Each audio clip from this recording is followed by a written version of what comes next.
Think film school is a safe haven for artistic freedom? Think again. Behind the polished lectures, curated screenings, and deconstructed classics lies a forbidden vault films so disorienting, so disruptive, that they've been unofficially blacklisted from classroom, not because they're forgotten, but because they challenge the very fabric of cinematic education.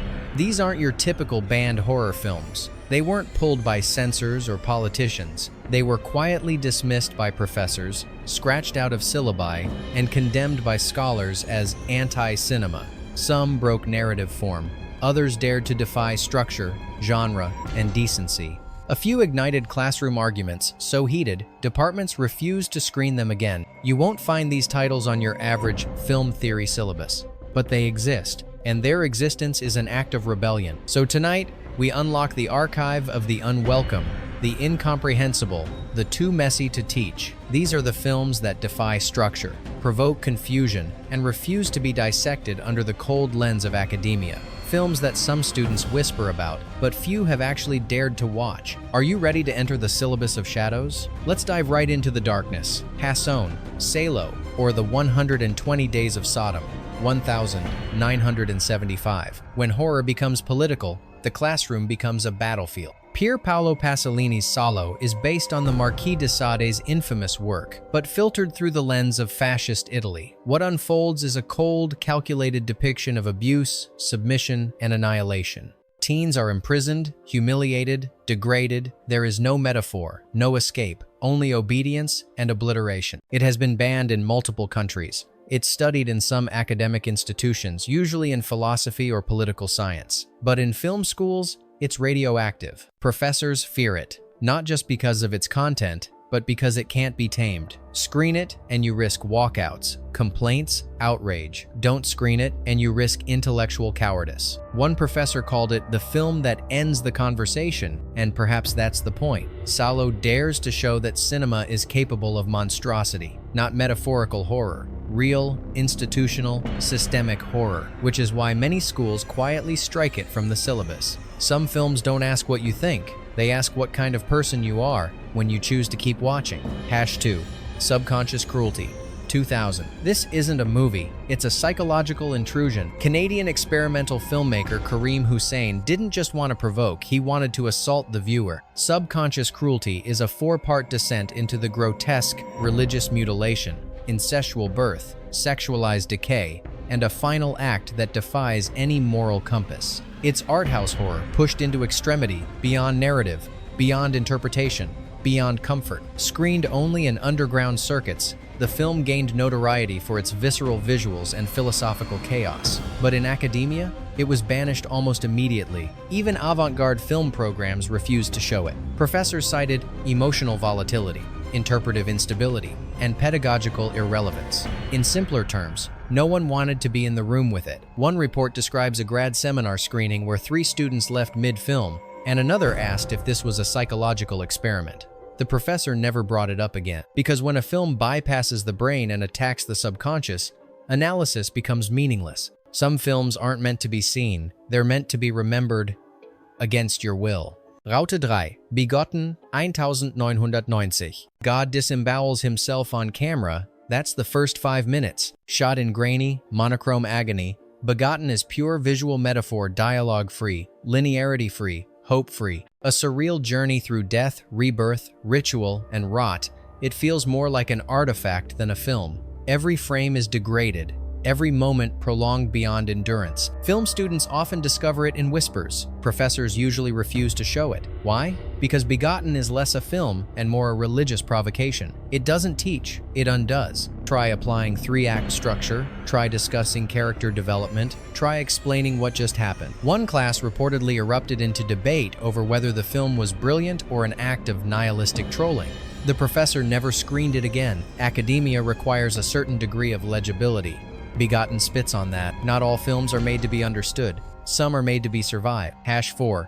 The Poughkeepsie Tapes, 2007. You're not watching a movie, you're watching evidence, discovered footage, fake interviews, grainy VHS tapes showing unspeakable things. The Poughkeepsie Tapes presents itself as a documentary about a serial killer who filmed every act of horror he committed. What makes it disturbing isn't the gore, it's the realism. The camera doesn't flinch, the film doesn't blink. Critics called it manipulative. Film professors called it unusable. It's hard to teach form or technique when the style is designed to erase both. Some students reported nausea, others refused to finish it. A few believed it was real. It's not, but that's the trick. The film has been rejected by narrative theory, mise-en-scène study, and even ethics discussions because it deliberately resists deconstruction. It doesn't play fair, it plays real. And in classrooms, that's a line many won't cross. When horror stops pretending, the classroom door quietly closes. #5. I Spit on Your Grave, 1978. What begins in silence ends in screaming, and no one agrees on why. A woman is brutalized, left for dead, and then methodically exacts her revenge. I Spit on Your Grave isn't just controversial, it's radioactive. Its infamous assault sequence remains one of the longest and most unrelenting ever filmed, and its vengeance arc refuses any sense of traditional justice or closure. Academically, the film is a war zone. Feminist criticism is sharply divided. Some see it as an empowering tale of retaliation, others condemn it as misogynistic exploitation. Entire classes have broken down trying to discuss it. One professor reportedly removed it mid-semester after a student filed a formal complaint, calling the screening psychologically traumatic. No clear moral, no safety net, no framework that survives unscathed. Film schools didn't just avoid this movie, they treated it like a virus. Too visceral to teach, too polarizing to ignore. To this day, its name is often whispered with disclaimers and apologies. Sometimes, horror doesn't want to entertain, it wants to hurt. And sometimes, it succeeds. #6. Evil Speak, 1981. The devil doesn't need a ritual. Sometimes, he just needs a keyboard. A bullied cadet at a military academy discovers a hidden satanic text and a computer powerful enough to bring it to life. What follows is a strange, bloody blend of Carrie meets early 80s tech panic, flying pig's blood, digital incantations, decapitations rendered through vintage CRT monitors. Evil Speak was a video nasty in the UK, but its fate in film schools was more subtle. Professors hated its tonal inconsistency.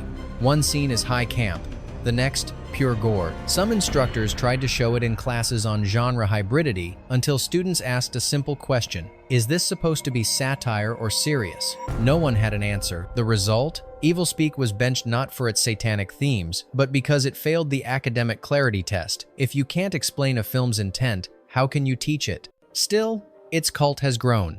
In the darkness of confusion, it found a following. Sometimes, the devil hides not in the details, but in the unanswered questions. #7. Things 1989. You press play. You regret it instantly, but you don't stop. 2 men, 1 cabin, a chainsaw, a demonic birth, incoherent dialogue, and sound design that feels like a dare. Things isn't just a movie, it's a cinematic meltdown. Filmed in Canada with a camcorder and dubbed audio, it's often called the worst horror film ever made.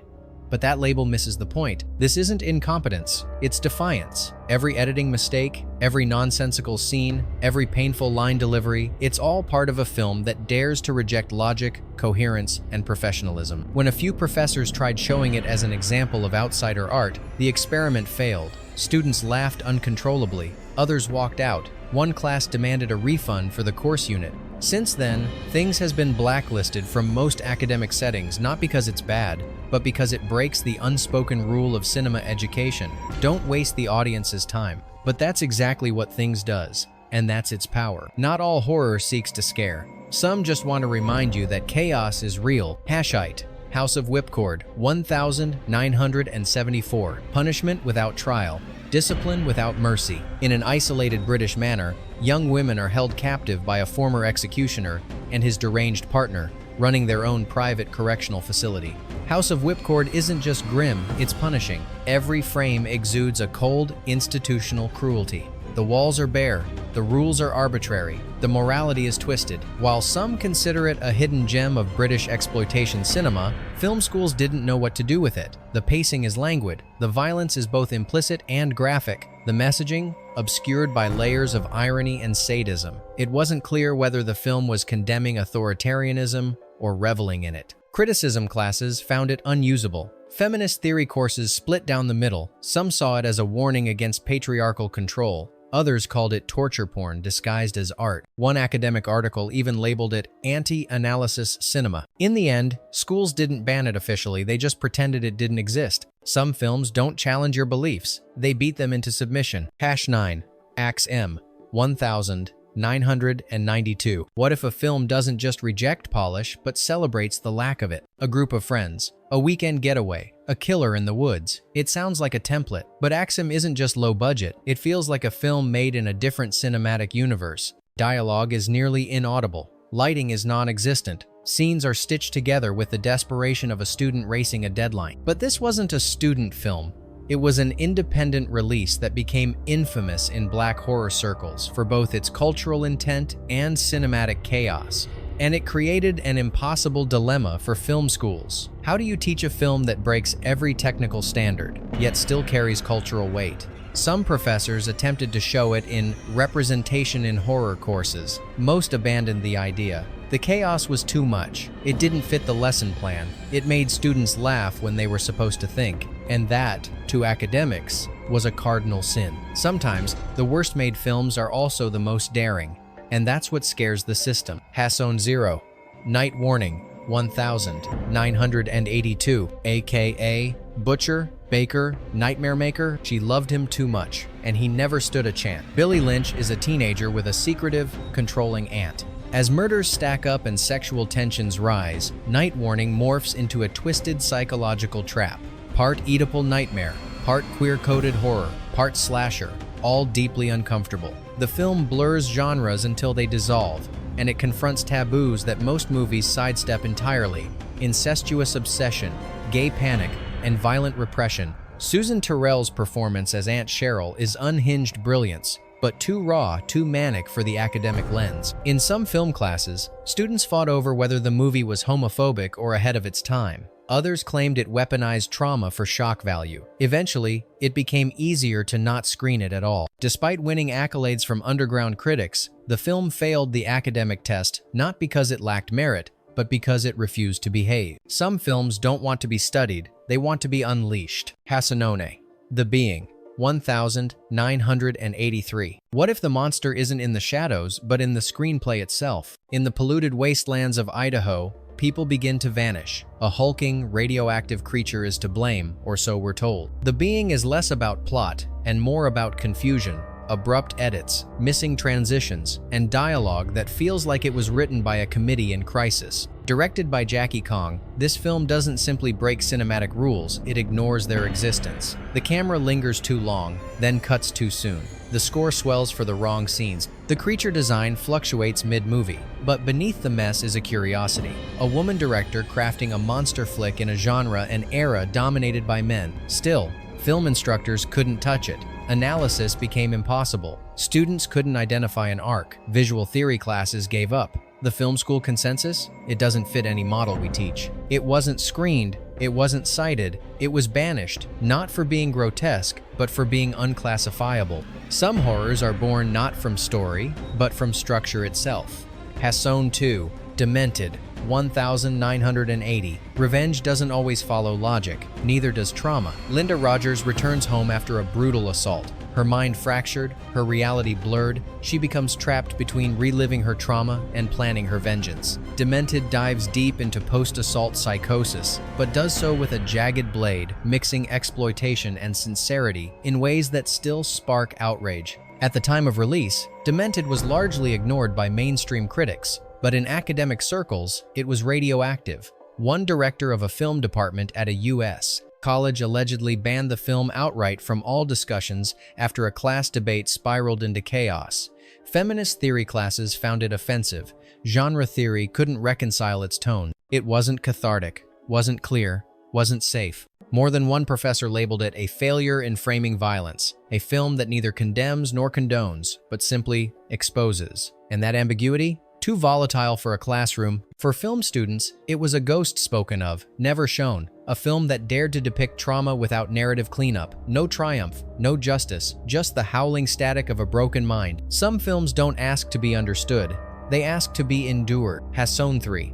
The Swarm, 1978. Not every disaster comes from nature. Some are born in the edit room. A swarm of killer bees attacks Texas. That's the pitch. But The Swarm, a bloated, star-studded, chaotically ambitious mess, delivers disaster not just on screen, but in its very construction. It defies structure, logic, and even common sense. Scenes crash into each other without rhythm. Subplots vanish mid-reel. Dialogue feels like it was translated from a language no one speaks. Critics at the time tore it apart, calling it the death knell of disaster horror. But film schools had a different problem. The Swarm broke every rule of cohesion. Editing instructors refused to screen it. Story structure classes called it irreparable. Even acting analysis sessions struggled when every character delivers lines like they're on a different planet. What's left to study? And yet, it became a whispered example of how not to make a movie. Students would dare each other to sit through it. A few renegade professors used it once as a warning, then it disappeared into the vault of "do not screen." But here's the cruel irony. It's unforgettable. In all its chaos, it leaves a sting. The bees weren't the real swarm. The film was. Hasson 4, Blood and Lace, 1971. Every time the hammer falls, another lie is nailed shut. In a cold orphanage, hidden behind faded floral wallpaper, teens vanish, secrets fester, and the adults who should protect them turn out to be worse than monsters. Blood and Lace opens like a fever dream and unravels like a nightmare you can't quite escape, grimy, cruel, and brutally indifferent to innocence. This low-budget shocker flirted with exploitation, but dared to go further, mixing child abuse, murder, and institutional rot into one cinematic stew. It's a film that feels broken by design, fractured tones, stiff performances, and pacing that disorients rather than guides. But that's the trap, because beneath the clunky mechanics lies a film dripping with quiet rage. For film professors, it was and still is a landmine. There's little to celebrate in terms of structure, craft, or acting. Critics dismissed it as trash. But in classrooms, the real reason it vanished was simpler. It made people uncomfortable in ways no theory could untangle. Students argued over intent. Instructors refused to defend its choices. Eventually, it disappeared from syllabi, not for being bad, but for being unusable. It lingers like bruises you can't explain. Sometimes, a film doesn't teach you anything. It just dares you to survive it. Hasson 5, The Baby, 1973. She feeds him, cradles him, changes him. But he's not a child. Not really. In the suburban shadows of 1972nd, California, a social worker stumbles upon a peculiar case. A grown man kept in a baby's crib, babbling, crawling, and completely infantilized by his mother and two twisted sisters. The baby isn't just bizarre, it's deeply unsettling, not for what it shows, but for what it refuses to explain. Released in an era already teetering on the edge of cinematic freedom, The Baby was deemed by many critics and educators as a grotesque misfire, but for others, it was something far more dangerous.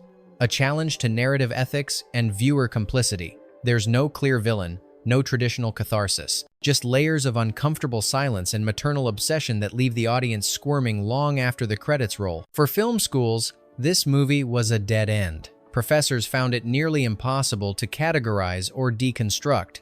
It wasn't psychological horror. It wasn't satire. It wasn't exploitation in the traditional sense. It simply was an anomaly that broke the framework, defied critical language, and dared anyone to ask, what are we even watching? To this day, many instructors avoid screening it altogether, citing its pedagogical futility. But its impact is undeniable, like a forbidden nursery rhyme that echoes in your head long after you've outgrown lullabies. Some monsters wear diapers, others are wrapped in silence. Bonus pick, Trash Humpers, 2009. Before we wrap, here's one more horror film you need to add to your list if you dare. A grainy VHS nightmare. Figures in wrinkled old man masks, cackling in backyards, smashing TVs, dry humping trees, moaning into static. No plot, no arc, just loops of decay, filmed like found footage from a dimension where meaning has rotted away. Harmony Korine's Trash Humpers isn't horror by genre, it's horror by essence. The film was created to resemble a lost tape, an accidental transmission of America's subconscious. And it succeeds. You feel like you shouldn't be watching, like you found something meant to stay buried. The laughter is constant and meaningless. The imagery, lo-fi and degrading. But the effect? profoundly disturbing. In film schools, trash humpers is treated like a virus. Professors don't know how to introduce it, much less teach it. Students either laugh in disbelief or leave in disgust. One instructor called it a cinematic Rorschach test, but added, "No one likes what they see in the ink." It has been banned from multiple university screenings, not for violence, not for sex, but for nihilism. Because Trash Humpers doesn't just lack structure, it mocks the very idea of cinema as a structured art form. It asks, what happens when you strip film down to its ugliest urges and repeat them endlessly? The answer isn't pleasant, but it is unforgettable. Some tapes were never meant to be rewound. If you've made it this far, you're not just a horror fan, you're a seeker of the forbidden, the fractured, the films that academia tried to forget. These stories weren't meant to be studied, they were meant to haunt. If you enjoy diving into the dangerous corners of cinema, the films no one dares to recommend, consider joining us for more. There's always another title they won't show in class. But we will.